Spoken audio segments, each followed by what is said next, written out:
Meanwhile, North Korea and the U.S. appear to be back at work making preparations for their summit. Already a number of working-level talks are held between the two sides.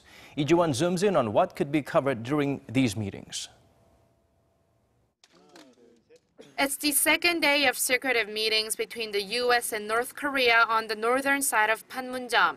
The delegations are reportedly led by the former U.S. ambassador to South Korea and former nuclear negotiator Sung Kim, and from North Korea, Choe Son-hui, the regime's vice foreign minister and a former director of her ministry's North American department. Both are experts in their fields, so pundits expect that they'll discuss the agenda and details of the Pyongyang-Washington summit.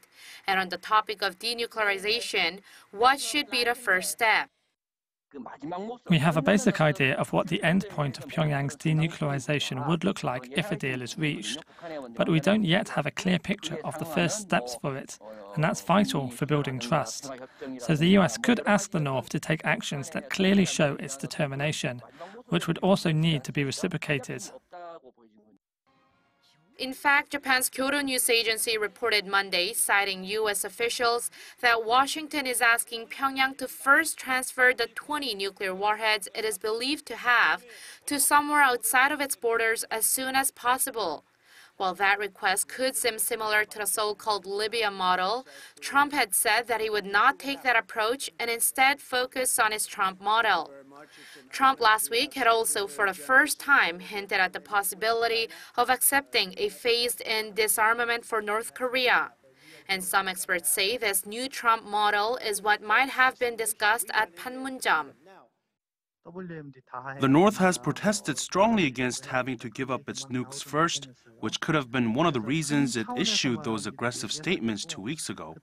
But with the two sides now sitting down to talk again, it's likely that the North accepted the U.S. request, but also demanded, among other things, that it be done progressively. Meanwhile, preparations in terms of technical issues seem to be in the works over in Singapore. A high-ranking North Korean official, Kim Chang-son, who heads the regime's State Affairs Commission Secretariat, was spotted at Beijing Airport Monday morning and is believed to have taken a Singaporean flight in the afternoon, according to local sources. With an advanced team of White House and State Department officials reportedly led by Deputy Chief of Staff Joe Hagan, confirmed to have left for Singapore on Sunday, it's likely that the two sides will meet at the summit venue. And since they'll be in the host city, experts says it's likely that they'll discuss protocol and details of the schedule. Lee Ji-won, Arirang News.